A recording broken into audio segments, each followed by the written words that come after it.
Hi, I'm Kristen Hansen, Public Information Manager with the Seattle Fire Department, and we are so excited that all of you are tuning in to our podcast as part of the Fire Connect series on preparing for the hiring process. I'm thrilled today to be joined with three panelists. We have Senior Personnel Specialist Hannah Kosten, Probationary Firefighter Zachary Lundgren, and Probationary Firefighter Renee Fernandez. Thank you all for being here with us today. So this podcast series is going live before our open application period, which will be in October of this year.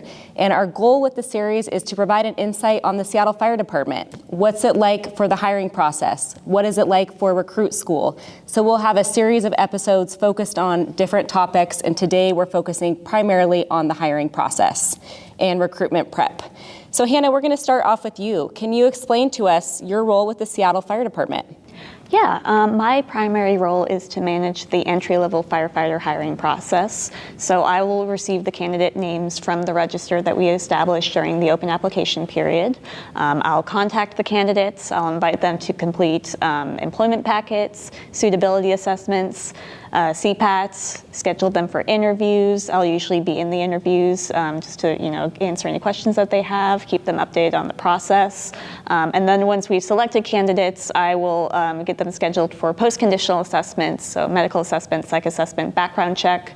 I'll be sending them all of the communications about their start date, answering any additional questions that they have about the process, drafting their offer letters, and then finalizing their hire into recruit classes. So it's a process that usually takes about 6 months, and I'm kind of the main point of contact for candidates at every step of the process. Okay, thank you, Hannah. And Hannah, we know that your name pops up a lot for candidates in the process as they're communicating with you along the way. So thank you for all the work you do to help people through that process and make it easier.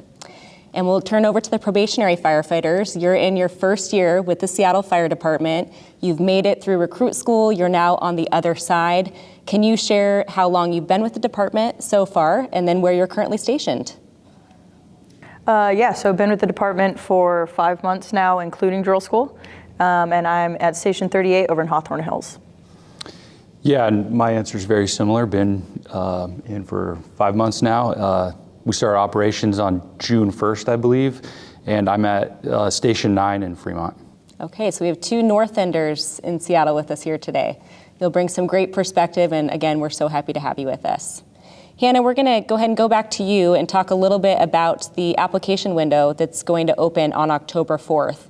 Can you walk through in detail the steps of the hiring process from application to the CPAT, oral boards, and kind of guide folks through that process, what that looks like? Yeah, absolutely. So our application period is going to be in October and November of 2024. Applicants who submit an application will be invited to complete a fire team test and a personal suitability assessment through the National Testing Network. These are remote tests, so they're able to take them at their computers. They don't have to travel in to take them. Candidates who complete these tests and pass will be invited to participate in an in-person oral board process. This is a pretty large formalized panel interview process that we're going to be holding in January and February of 2025. So that will require travel into the Seattle area for any of our out-of-state candidates.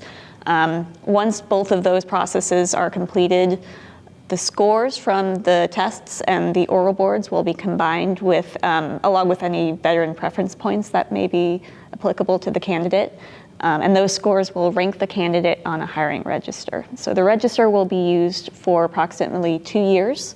We will use it to hire 2 recruit classes a year. So after the register is established, which will be in March of 2025, I will start reaching out to candidates on the list. I'll usually take, say, the top 25% of the list just to start with, and invite those candidates to complete an employment packet. This is their opportunity to provide us with their job history, certifications, reference letters, any additional materials that they want us to have, EMT status certifications.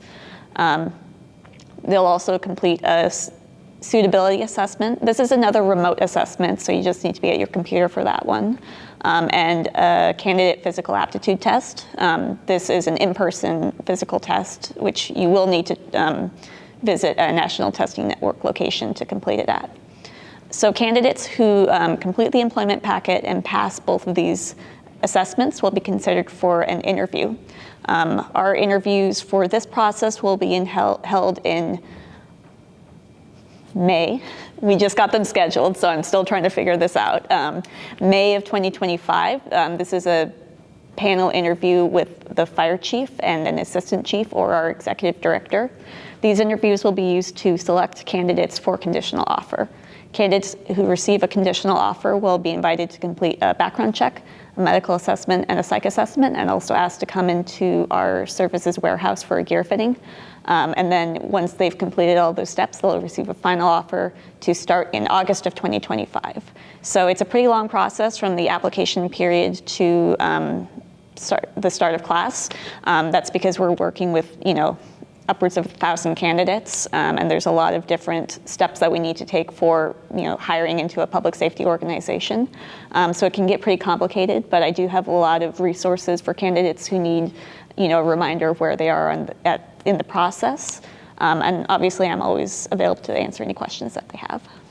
And you said the first class will be hired in August of 2025 from this register, and then we'd hire a few classes after that?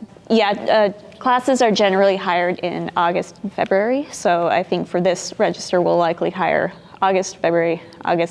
We'll hire those classes, and then we'll open up a new application period to create a new register. Okay, thank you very much for that description of the process. So it's lengthy along the way. You have to be in it for the long haul for potential candidates, but coming out on the other side, it is worth it, and we'll hear more about that today. So Hannah, back to you. So you've seen hundreds of candidates come through the hiring pipeline. You've been in your role for quite a few years now, helping candidates through this process. Tell us about the different experiences and backgrounds that make candidates successful at becoming hired as recruits within our organization.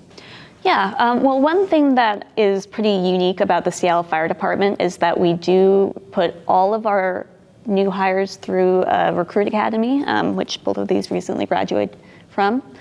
And because of that, we don't require any prior fire service experience or certifications or education. Obviously, having experience in the fire service or an understanding of the role will probably make you more competitive, but it's not a requirement. And because of that, we can really build a very diverse workforce that has a lot of different experiences and skill sets. So for example, a lot of our really successful candidates come from a military background. That's because they're used to working in a paramilitary organization. They're used to following orders, working as a team unit, making tough decisions in challenging circumstances. We also see a lot of athletes come through because they've built up a lot of the physical stamina that you're going to need to be successful in recruit school. And kind of on the other side of that, a really important skill set for the fire service is using power tools. So, you don't want the first day you ever start a chainsaw to be your first day of recruit school, right? So we see a lot of really successful candidates coming from building construction and other labor-heavy industries. So that's something to keep in mind. But then something that a lot of people don't really think about is that the community service aspect of the job is really integral. So a lot of the times people who have a background in, providing customer service to underserved populations, volunteering within the community, maybe serving as, a mentor or a teacher or a counselor, someone who is used to communicating challenging messages with people who are, potentially having the worst days of their lives.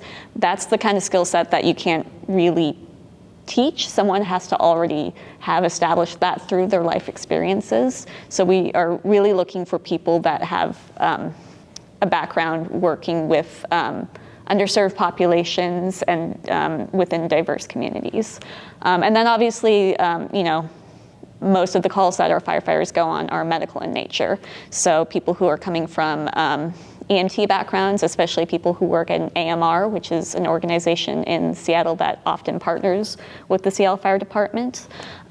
Nurses, I've hired a few lifeguards, anyone who's going to be good in a medical emergency, that's a very important skill set to have.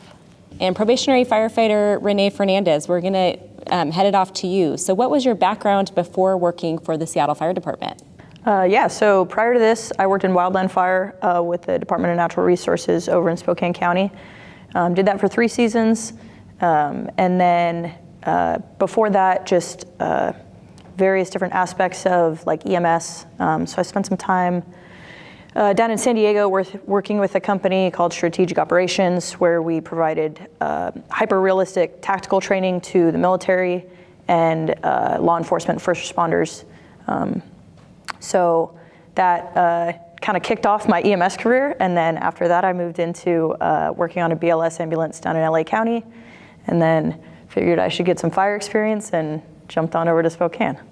Okay, and you mentioned Department of Natural Resources as a wildland firefighter. What is different about being a wildland firefighter than a structural firefighter? Oh man, everything. Much less fire in structure firefighting, I've noticed. It's, I would say they're both physically demanding in different ways. There's a lot of endurance and stamina that goes into wildland firefighting. And then a lot of structure firefighting, from what I've realized, is, quick bursts of everything that you've got. And yeah, it's the medical aspect throws in a whole different ball game or curveball to that, and which is what I love. That's why I got into the fire service. So yeah, 2 different ball games, but very similar in being like paramilitary organizations and working as a team and all that stuff. Yeah. Okay, thank you. Probationary firefighter Lundgren, what about your background? I most recently came from teaching. For the last 10 years, I've been in the education system. I was teaching public school, high school in the Northwest, in the Seattle area. And besides that, I'm 37 years old, so I've had a lot of work experience prior to this. So 15 years ago, I was a wildland firefighter as well. And I worked at Harborview, I think 12 years ago as a tech, and that was pretty helpful, although those skills diminish if you haven't used them for 15 years. So it is like relearning a lot of stuff at this point, but yeah, and a commercial fisherman up in Alaska in my summers in between teaching for a few years. So kind of a lot of everything, but at the core, education really is what I was doing, which I do think has been really helpful for this job, especially when we get out to ops and we're working with such a broad group of people, and just having those skills to communicate and listen and deliver information effectively. So. Absolutely. And working in public affairs, we're going to be keeping your number on speed dial. We always like to educate the community on when to call 911. We go out and do community events with various communities across the city, all age ranges. And so that to us is very important, to let people know what the fire service does and then also talk to them about fire safety education. So we appreciate your teacher background there as well. Thanks for your service and education. All right, another question for you two. Was the Seattle Fire Department the first fire agency you applied for? And if it was not, what words of encouragement would you share with those who have been in the process for a while that are still trying to get hired? So Seattle was not the first department that I applied to, but it was and has been the number one, like I want to end up there. So I applied to get the experience with the interview processes and testing processes with other departments, but I knew that I always wanted to be with Seattle eventually. So I would just say, if you got your mind set on something, stay with that, stay hungry, stay motivated. It's a long process for a lot of different people, and that's okay. And it's worth it once you get through it, for sure. It's not, it's not an easy process, but it's definitely worth it. I applied in my early 20s, so 15 or 16 years ago, to down in the Bay Area to the Oakland Fire Department, and I made it to the interview stage, and they pretty much told me, they said, we want you to have more experience. We want somebody with more work experience. And during that process, I had seen people and talked to people who had been at it for 10 years. And I decided I didn't necessarily want to do that at that moment. I thought I'm going to keep teaching, stay in education, and I did. And I think it served me really well for a lot of reasons. And then this was the first time I applied to this department, and it was kind of I went all in, and for anybody who's in their 30s, like it's totally doable, and just make it a priority, and pay attention to the details during the process, and let them know that you want to be here. And I think that has served me well, getting to this point. Great. Thank you very much for sharing that. And Hannah, back to you. So we mentioned earlier that a lot of the calls we respond to, in fact, about 75% of our emergency responses are for medical emergencies and not fires. Can you share with us a little more about the EMT requirement for the job? And for candidates that may not yet have their EMT, what's the advice the department gives to them for preparing for the process? So we do require candidates to have a Washington State EMT certification upon their hire date. But because of the length of our hiring process, as we've mentioned, it takes at least 6 months to hire a class, and sometimes you'll have been on the register prior to that. You don't need to be certified when you apply. There's a lot of different options for getting your EMT certification. There's a lot of programs in the King County area, a lot of local colleges that you can take, a lot of online courses. And then Seattle Fire Department does host an in-house EMT course about once a year for candidates who've received a conditional offer but are not yet certified. So that is an option. A few things for candidates to take into consideration is that we do hold that class in the months leading up to the start of recruit class. So for some candidates, that might not be the ideal time to be in an EMT course, because maybe they want to focus on, becoming physically prepared and studying the other skills that they'll need to be successful in recruit school. So candidates who do have the ability to become certified on their own, maybe in a time during the hiring process when it's not so necessary for them to also be focusing on several other skills and building other strengths, that's encouraged. But if that's not possible, it's a really great EMT course. You're working with Seattle Fire paramedics, so you're learning a lot of the materials that you will be expected to know as an EMT provider within the Seattle Fire Department. And then one thing to keep in mind, we do have several out-of-state candidates who are certified in other states. If that certification is active, once they receive a conditional offer with us, they can gain reciprocity in Washington State through our sponsorship. So you don't need to become fully Washington State EMT certified from the beginning if you're already certified in another state. So candidates that are navigating the hiring process and they want to pursue their EMT in advance, what resources are available to them school-wise in our area? Well, there's a few different options, but North Seattle College is one local possibility. They have a fire science course and they have an EMT course. Okay, great, thank you. And what advice do you have for candidates on successfully navigating our process? As we've talked about, you communicate with folks along the way, so what have you found that's helpful in guiding them through this? Yeah, there's a lot that you can focus on the hiring process, but I will cover 3 things that I think is especially important for candidates to be thinking about even now, even before the application period opens. As they've mentioned, the oral board is a very important process of the hiring process. This is a highly standardized interview process that is pretty unlike any other interview process people might have experience with.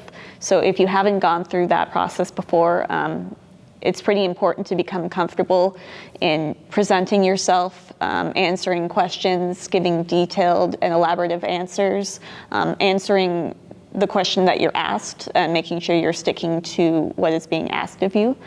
So there's a lot of material available online, sample questions, examples of what you might be expected to be asked during the process. I think the biggest thing that I could say is, film yourself answering some of those questions and watch it back and see, if you were watching this person in an interview, what are your thoughts about them? So I would definitely say that getting practiced with that is one of the first things that you should think about. I think physical aptitude is something that everybody can be working on as soon as they decide that they want to join the fire service. My coworker Manny will go a bit more into the physical needs of candidates who are in recruit school. But there's a lot of physical requirements, and then there's the ability to, throw a ladder, start a chainsaw, tie a knot, skills that you don't want to have to be learning when you join Recruit Academy. You want to already be comfortable with them so that you're successful. And then I would also say learning about the Seattle Fire Department itself and learning about the community of Seattle is very important. The Seattle Fire Department, we have really strong values, and we have a really long history working in the community, and that's something that we expect all of our members to embrace. And because our primary goal is to serve the Seattle community, understanding, the different neighborhoods, understanding the different people that live in Seattle, the different needs that they might have. I think that that's something that it's important to come into the department already having. Okay, thank you, Hannah. And probationary firefighter Zachary Lundgren, we'll start with you on this question. How important is it to have a support system throughout your journey to becoming a firefighter? I would say it's crucial. I'm lucky enough. I'm married, and my partner and I definitely had conversations about it going into it. The Seattle Fire Department had told folks, including previous recruits, told us, like, you need to have these conversations about how to be supported during the recruit school process. So we had very intentional conversations, my partner and I, and it was very helpful to understand like our capacities with each other. And it made for it was smooth for me. And I appreciate the support of my partner. And I would say it extends beyond that as well to like the support of the other folks in the class. We had I don't know if all classes are like this, but I feel like ours was we were pretty close, and people were really down to hold each other when needed, and people were honest and vulnerable and just very supportive of each other. And we shared a lot of common experiences, and even if we didn't, we were still able to empathize with each other. And yeah, support's crucial. That's how I made it through, is through the teamwork and the support of the folks around me, my family, and my Class 120 family too. Yeah, well, you pretty much covered everything that I was going to say, but yeah, it was crucial to have a support system, both in drill school and outside of drill school. I was also lucky enough to have an amazing partner that helped me with so many things, and my mom actually moved from out of state up here to help me with drill school. So I was lucky enough to not have to worry about anything outside of just focusing on recovery and studying, and everything else was taken care of, which was incredible. And so that was outside of drill school. And then also inside of drill school, our class, like Zachary said, was super close. And yeah, we were all kind of just really there for each other. And that helped a lot on really hard days and really hard weeks, reminding each other like why we're doing this, and you're not in these feelings alone. And like, yeah, it made a huge difference. So I would say crucial in every aspect. I'm sure that support system is continuing on as you're in your probationary year with the fire department, that it doesn't end just after recruit school, but throughout your career as you're working these 24-hour shifts, figuring out logistics with your family and all of that. So thank you for sharing that. And Hannah, we're going to pause in our agenda. Thank you so much for our time. We're going to welcome your colleague, Manny Romero, to the podcast. So we'll pause and get him on board. And thanks again for joining us. Okay, we're back live for our podcast, and we have Manny Romero who has joined us, and he is our health and fitness coordinator for the Seattle Fire Department. Thanks so much for being here with us today. Thanks for having me. So to start off, can you just explain your role a little bit about what you do for the Seattle Fire Department? Yeah. I guess the short way to summarize it is mainly an advisor from the health and fitness perspective for the department, and also a project manager from our recruit preparation program standpoint, and hopefully at some point fitness programs for our ops members as well. Okay, and it's no secret that Seattle's academy is one of the toughest academies in the nation to get through for recruit school. Not having adequate physical strength is a known factor for some candidates who have been unable to complete academy. Tell us more about the important programs that you've implemented with the fire department to help candidates get ready for recruit school. Yeah, so we categorize the two main programs I'm going to highlight under one word, which is new hire programs. That encompasses recruit prep, which is specific for the incoming recruit class, and then we have fire prep. That is more specific towards individuals in the hiring process. Haven't officially gotten a conditional offer from us or a final offer or anything like that. And we're trying to capture those individuals months before recruit school would even start, so we can really show them how to prepare and how to use that whole time wisely. In summary, recruit prep, again, more geared towards the incoming recruit class. We introduce basic firefighter skills, so things that are very fundamental on the engine side and on the truck side, skills that are going to be with them throughout their entire career, and ones they're going to be using day in, day out during recruit school. We also introduce what they need to study, so the books from the IFSTA manual, and then also the basic skills manual from Seattle Fire. And then we provide a health and fitness resource there as well, so get them access to our fitness app that we're using, Team Builder. So there's a strength program that's in that. More recently with your guys' class, you were the first ones to get the opportunity to work with the dietitian. Hopefully we can continue that over time as well.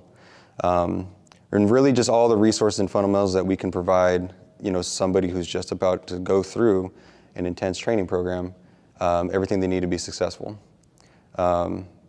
Again, I promise that was a summary. Fire prep, same touch points. It happens early in the process, but we expand because it's a longer program. And so we spend more time with the basic skills and also putting them together in like a small evolution style tests, I guess you want to call it that. But we still provide, the health and fitness component as well, and we do workshops here at the JTF, and we show them what exercise specifically in the weight room factor into injury prevention, and then also just improving occupational performance. Okay, and these programs are very reassuring for potential candidates because you have these prep programs ahead of time, so you're not walking into recruit school on day one having no experience operating power tools or understanding what academy is going to be like. So can you tell us a little bit about the success or stories you've heard from candidates who have participated in these programs and then successfully made it through recruit school? One individual that comes to mind, he went through fire prep a couple times for us, really took advantage of the fitness programming that we offered and the resource on that end that we offered, and he showed a noticeable improvement, like when it came time to do certain tasks and skills on the drill court. One of which was like extending a 35-foot ladder, which you guys know it's not light.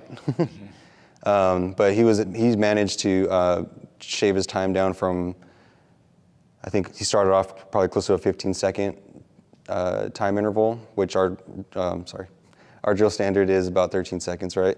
To about 7 seconds consistently. So that's one way like strength transferred over into occupational performance, right? And I think he was able to manage that, almost every time he had to do that during recruit school.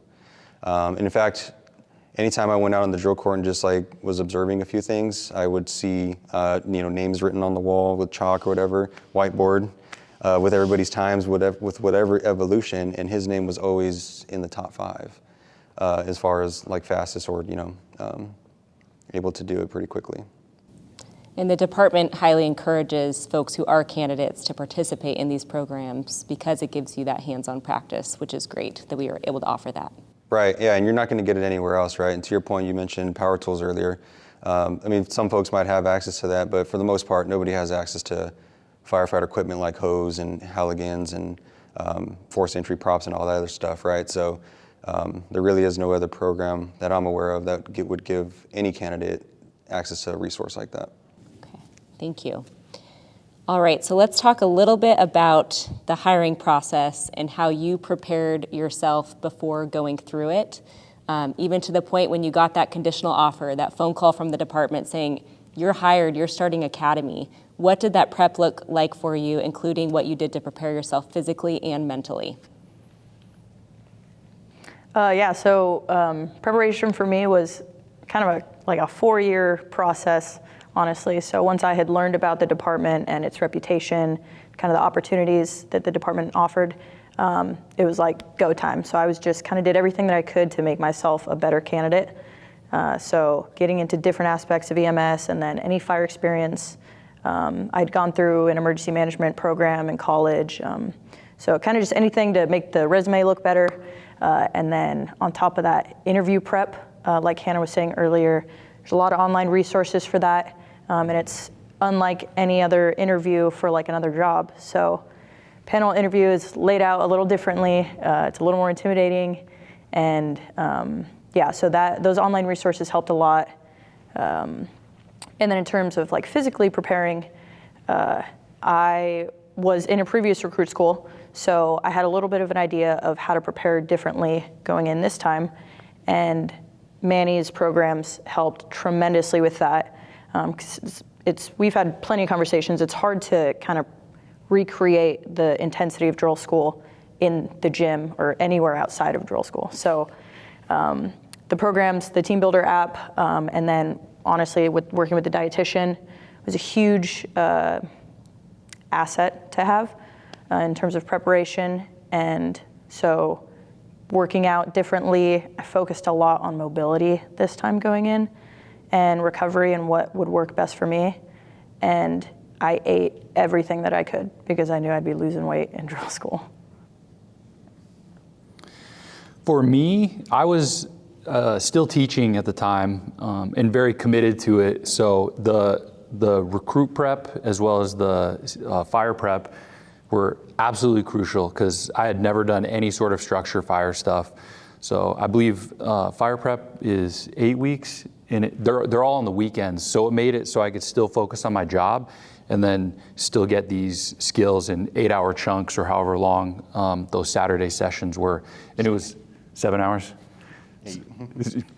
However long it was, it felt like a long time. And it was, it was just skills and things that I would have never done had it not been for that program. And I still remember the first time they had hoses laid out and they're like, okay, flow them. Okay, now move with a flowing hose while holding it on your hip. And in my head, I was like, I can't do this. This is crazy. And then just having my hands on it and then doing recruit prep after that, like after being told or offered a conditional spot and doing it, getting a little bit better and then starting drill school. It was fundamental for me having no experience on it, getting that hands-on stuff. And then just physical wise, I've always been an active person and I recommend for everybody just be active, stay active. And I also got on the Team Builder app.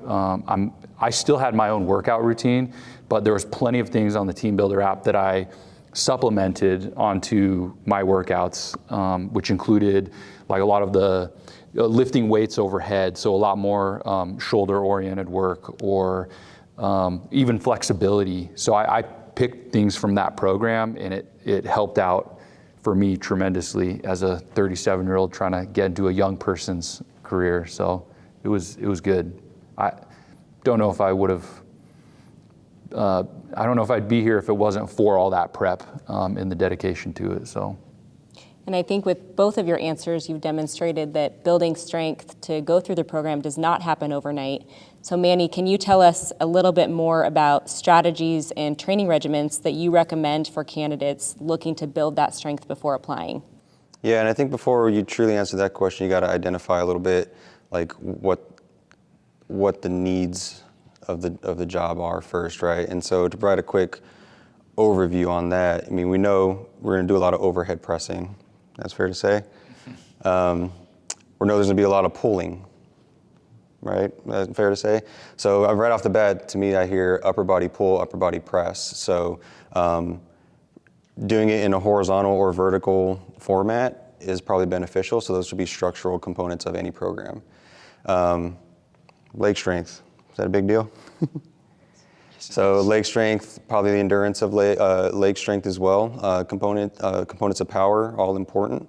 So having things like a squat, a deadlift, those are all fundamental exercises that should be in a training regimen at all times.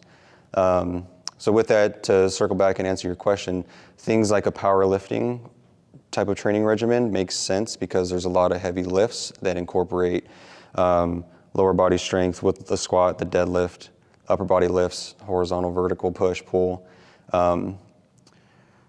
Olympic lifting, those have a lot of the same type of exercises used in there, but you also add into fast movement lifts with a barbell, and those translate into good muscular power. Really haven't come across an Olympic lifter that is weak. Also, if you look at any Olympic, which is going on, this year? I forgot, Paris 2024, is that a thing? Olympic lifting is going to be one of the events, right? So, you can see the strength and the power with men and women that are doing that. So that's another regimen that can be used. Just a standard strength and conditioning program that you would see like at a sport or professional athlete organization are the types of things you'd want to do as well. So speaking to some of those skill sets that are utilized during recruit school, can you describe to us a week in the life of Seattle Fire's 15-and-a-half-week mentally and physically challenging recruit school, including what your weekends looked like during that time? Yeah, Monday was our half days, and we had written tests on Mondays. So we'd come in, do our written test, and then we would have a couple hours to do like kind of self-guided practice for whatever we needed to work on a little bit more. So came in having a plan for that so that we could utilize, there's not a whole lot of extra time during the week to work on maybe things that are coming up in the future, or you just need a little bit more refinement on. So came in with a plan on Mondays to, knock out the test, and then what we needed to work on, and then the sound physical therapy program that we were offered. If we had time with those half days, we'd go in and work with a PT on just like a lot of preventative stuff, like injury prevention, which helped a lot. And then Tuesday through Thursday, we were introduced to skills that we'd be practicing during the week, that we'd be tested on Friday. So Tuesday, Wednesday, Thursday, get as many reps as you can, just refine on each rep, and then Friday's game day. And yeah, get in the mindset, ready to go. And weekends were recovery. We're trying and step away from drill school for half a day and just, focus on your family or your partner and your friends, and balance that out a little bit, and then hit it hard studying Sundays or the other half of Saturday.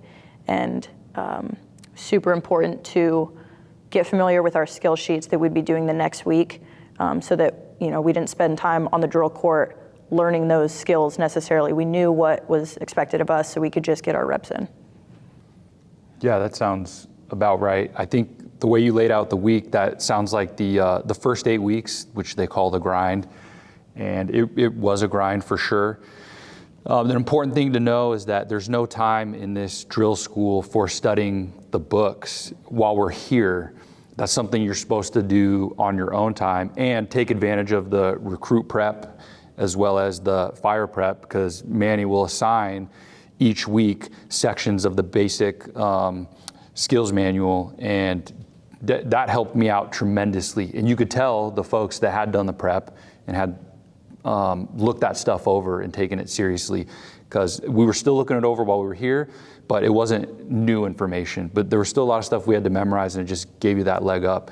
So for me, I'd come home every day, and I live not too far, my commute's not too bad, and I would come home and get dinner and take an ice bath, and I took an ice bath every single day, and then I'd do some reading, try to do maybe half an hour of reading or an hour if I could, and then go to sleep. And on the weekends, it would be on Saturday. That was one of the things that my partner and I talked about, is really taking that time for our relationship and to stay grounded and stay good at home and connect. So I took Saturday, I don't know if the instructors are going to want to hear this, but Saturdays was like mental health, physical health, and like family health. So we just, I took Saturdays off. But Sunday I'd wake up at 6 a.m. and I'd start reading, studying, and making sure I was prepared for that test that was coming on Monday, as well as reviewing, like Renee said, the skills that were coming up. So it'd be an 8 to 10 hour day for me on Sundays, just jam-packed. And my partner and I, we understood it's like, hey, it's like I'm gone. So I'd be in the office and I'd be doing that all day. And I feel like it helped me be successful. And you both, during the academy, had experience with live fire as well before getting out to operations. Tell me a little more about your experience at North Bend and then with a structure that we acquired for your live fire training day. Well, the live fire at North Bend was awesome. Again, this is my first time with structure fire. I'd done wildland fire before, but completely different ball game. So it was really exciting. It was really cool. Going up to North Bend twice, getting to go into a building with all your gear on and feeling the heat and applying water and seeing how things change, and really taking a lot of our drills that we've been doing here, as well as the stuff that we read in the book, and just seeing it happen in real life in a very structured environment. That was cool. As far as acquired structure, they were able to acquire a structure for us, but unable to burn. So we got to pull apart the building bit by bit, wall by wall, and it was great because we got to see pretty in-depth building construction in all these different ways, and void spaces and walls, and see how things are connected or not connected, and that was great. But we didn't get to burn a building. But half the class got fires on our first shift out into ops. So it was like, it was great. You got to put those skills to the test, sounds like, right away for a lot of folks. And they told us, they said, the reason we're so hard on you is because your first shift, you might have a fire. They said it happens to a couple people, 1 or 2 people each class, and it happened to A good handful of us. Yeah, half a dozen or maybe a dozen folks in our class where we had fires on our first shifts, and they were right, and we appreciate the cadres pushing us, I think. Intensity. Which is one of the reasons, too, Seattle's Academy is so challenging, is because you don't know what you're going to encounter each day that you come to work, and you may be saving someone's life. I mean, a lot of the days that you are on the job, you're doing just that with medical emergencies and then possible rescuing of victims from fire. So thank you both for what you do. Manny, back to you. Let's talk a bit about nutrition. So how should potential candidates be fueling their body to prepare themselves ahead of applying and possibly entering recruit school? Eat a lot. I guess to better answer your question, you definitely want to look at like how would an athlete what a plate would look like in front of an athlete, right? What do they typically have, and what do they use to fuel themselves with? And for the most part, it's usually a good combination of proteins, carbs, and fats, right? We know those are our macronutrients. So making sure they have a good blend, whatever the ratio is respective to the individual they need to do, they're hitting that. But also hitting whatever their caloric intake is when you're also considering the training that they're doing to prepare. So making sure they're meeting all those requirements so that way they are using food to refuel, using it to recover. And that's gonna help kind of give them that extra edge, right? When they come into drill school, the calories are gonna be burned at a very high level. I wish I could put a number to it. If I were to put a range to it, it's probably gonna be anywhere from the 4,000 to 8,000 calorie range. I could be way off. I could be right on with that too. So it's definitely gonna be a lot higher than your normal intake. And so what I see sometimes is if you're not intaking the right amount of calories during like our recruit school, some folks end up losing weight, and sometimes that's weight that you don't want to lose, whether it's muscle mass or whatever it is, right? Like you kind of don't want to lose that because your performance capacity is dwindle with that. Okay, thank you. So now that you're on the other side in your probationary year, how does it feel to have completed academy and you've been out in operations for a bit? Tell us what that's like. It's incredible, first and foremost, but it's surreal. It still kind of sometimes hasn't hit yet until, we're on the way to a call and I hear the sirens and I'm like, whoa, we're doing this. Like it's real, we're here. And, it was a kind of hit on our first shift when, I got to see him on our first fire. And it was a pretty big incident and kind of got to see everything, all of our hard work and everything, the intensity of the last 15 and a half weeks unfold in front of us in a matter of minutes. It feels incredible to feel as well prepared as I did, going into that okay, it's a real deal, but I know that I've been trained well. It feels incredible. It's like I'm living the dream. I agree, feels incredible. I keep telling folks when they ask, friends and family, when they're like, how's it going? I say, hey, I won the lottery. It's going out to ops. It was a good transition, I feel like, but it's also, I feel like I'm learning. We're still learning, obviously, and it sounds like most firefighters that have been with the department for a while have said, you're going to keep learning your whole career. That's one of the great things about this. You'll just keep learning and learning. So every day there's a new thing. I feel very lucky to be at the station I'm at and with the people I've worked with so far, because they want me to keep soaking up more, and it's a great environment, and just keep on building upon this amazing job. And if you want your job to have to do with service and this is the ultimate form of it, I feel like. It's great. Yeah. And this question is for all three of you. If you had to give one piece of advice to others pursuing this career path, what would it be? I'll take the first crack. Take it seriously. All the preparation. I don't think there's a single firefighter that's in Seattle right now that didn't sacrifice something going through their preparation and their recruit school.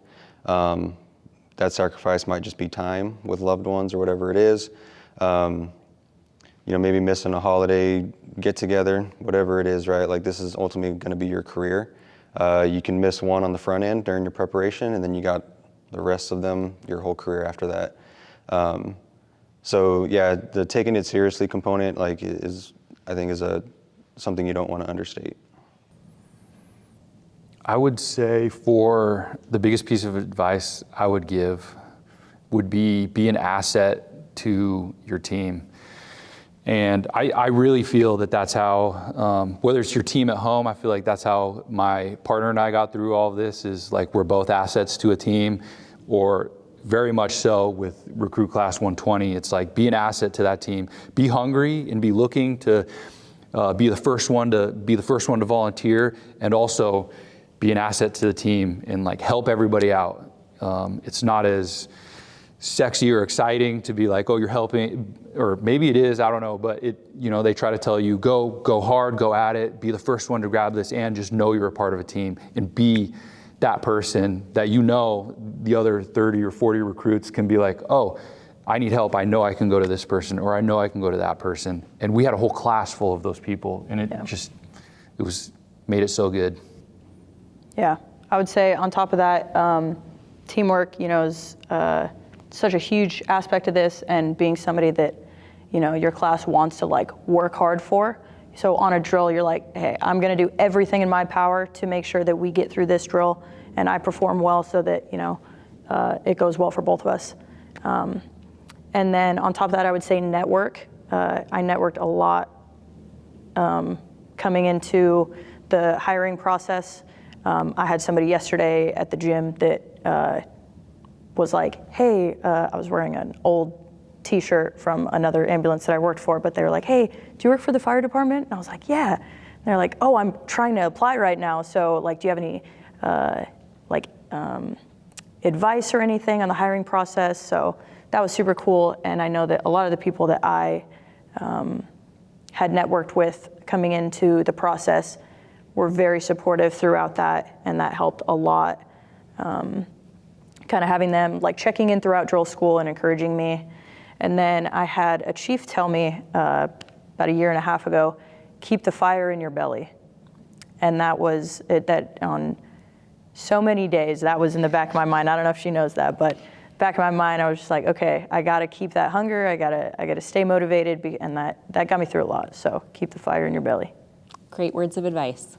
Can I just add on? I think Renee's point of networking is really important. And I didn't know anybody in the Seattle Fire Department coming into it. But one of the things doing the recruit prep and Seattle prep, when you get on the Team Builder app, they pair you with a coach. So somebody from the Seattle Fire Department. So not only was I getting help, they were checking in with me saying, how are you incorporating this into your workout routine? Because they could see that I wasn't following that exactly. So we had some discussions, and I had 2 different coaches at 2 different times, and that was super helpful. But you can also ask those people about the process and what else we should be doing to prepare ourselves outside of physical. And I would say those 2 firefighters were my main contacts that I had, which I wouldn't have made if I didn't do the program that Manny had set up. And I got some really good advice on the application process and then carrying it forward into recruit school. So I'm just doubling down on that, where what Renee said, networking, very important. So take all those opportunities and just soak up everything that people have to say. Absolutely. As we conclude today's podcast, is there anything else that you'd like to add or say to folks that might be potential candidates in our process coming up? If you're thinking about the career, definitely consider signing up for fire prep. Hopefully you've heard quite an impactful story from these 2, and it's something you would genuinely want to be a part of. So fire prep would be a good program to maybe dip the toes in the water with. And then, if you make it to that point where you get a conditional, I really hope I see you at recruit prep. Great. Well, probationary firefighter Fernandez, probationary firefighter Lundgren, and Manny and Hannah, thank you so much for joining us for today's podcast episode. And thank you to all of you for tuning in online to today's podcast on preparing for the hiring process. And a reminder to visit seattlefirejobs.com. You can sign up for hiring updates along the way by putting in your email, and our process will open in October of 2024. Thank you.